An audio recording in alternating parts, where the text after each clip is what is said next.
The most important thing was that I was so sure that was a beginning of a dying process, and I was terrified. You can't imagine how terror-stricken one can be, or panic-stricken, because every time after going to the doctor and not finding still any interesting comment about it, I had great trouble of letting myself let that happen and finding that if I released or just let go a little bit when that took place, I would float out of my body. And each time I thought I was dying. So anyway, that went back into more physical exams, and I finally got the courage to go to a doctor, a psychiatrist friend in New York named Louis Wolberg. And he said, well, he says, I can tell you one thing. He says, I know that you're sane. I know you too well, so don't worry about any psychotic thing because you're not that type. Well, I said, well, what'll I do? He says, I don't know. You can go into take psychiatry and find it if you want. It might take a little while, but and I said, well, I'll think about it. So anyway, after about 10 additional episodes, something like that, I finally realized that this floating out and floating around the room was not going to kill me because I could think a certain way and I'd get back in my physical body. Until that moment, though, it must have been absolutely terrifying. It was, and I couldn't get, being very much an engineering type, I couldn't find any common scientific answers for it. The only one is dualism, psychosis, and things like that.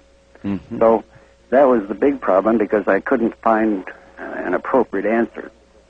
So after about the 10th time, I finally realized, well, this is not going to kill me. I'm not in the death process. Well, that made something else come up entirely worse, and that's curiosity.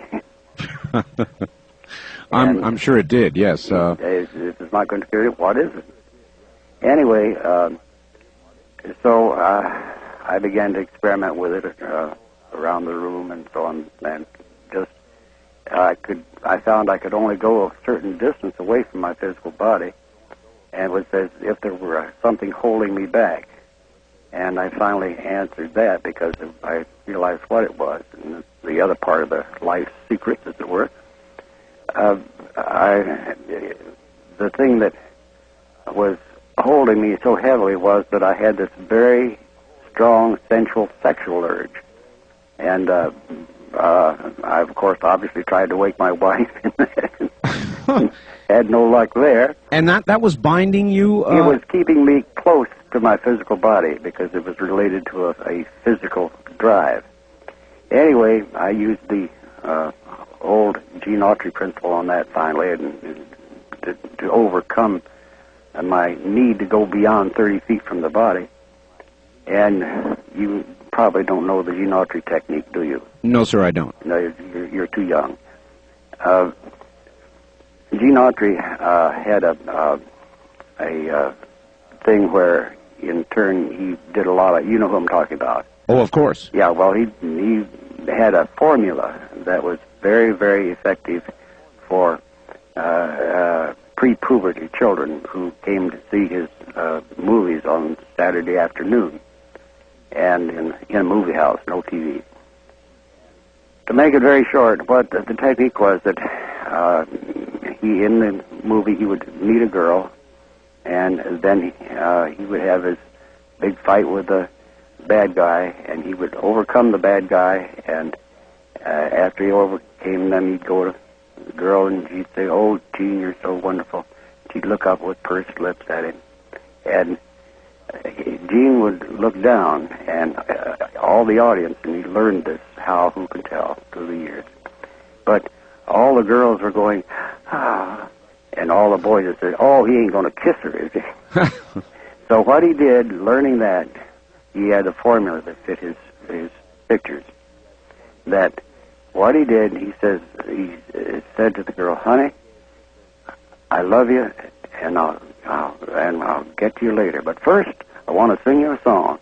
And so he picked up his guitar and started singing, and they rode off into the sunset, and everybody was satisfied.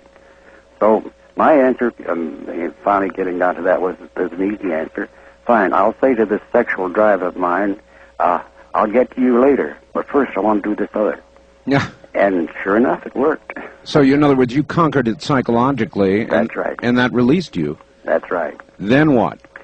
Then began a series of experiments, and I took this research team that I had and turned them loose in trying to find information about this. And we found that quite quickly that there was what was an underground, as it were, and we're talking back in the 50s or 59,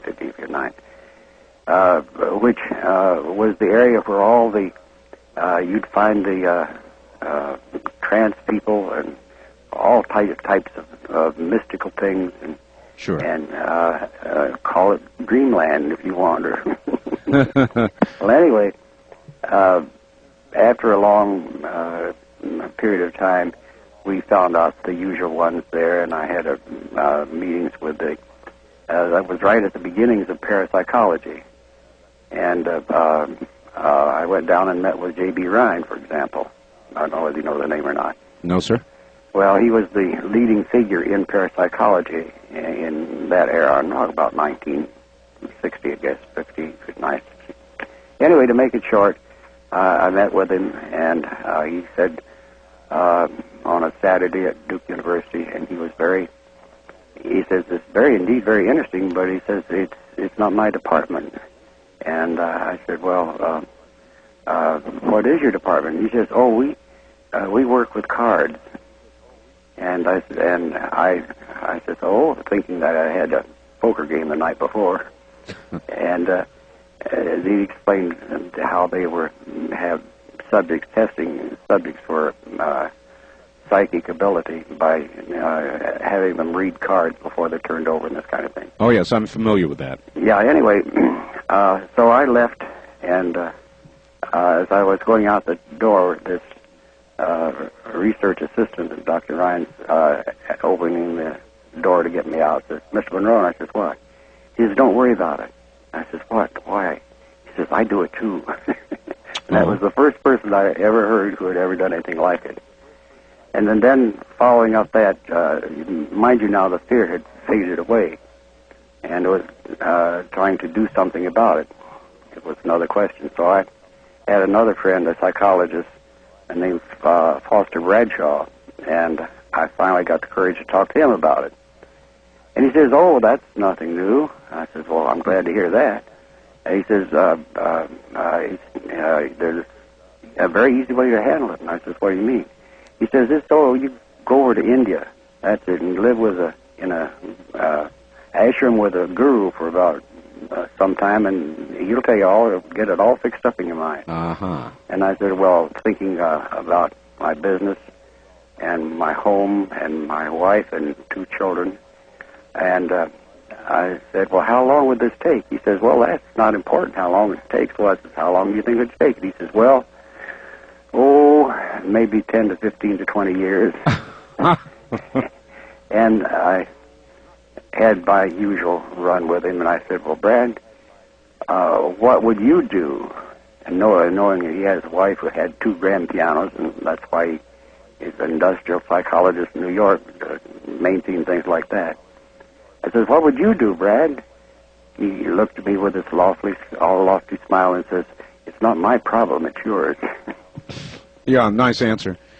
How much experimentation had you begun to do with this? In other words, once you realized it wasn't going to kill you, as you continued to have these experiences, what did you try to do? Well, I tried the very simple things, obviously, at first, and that is going through the walls in the house and out and around and stretching outward and going upward. Obviously, in the being a pilot in airplanes, it was interesting to go up and go and play in the clouds.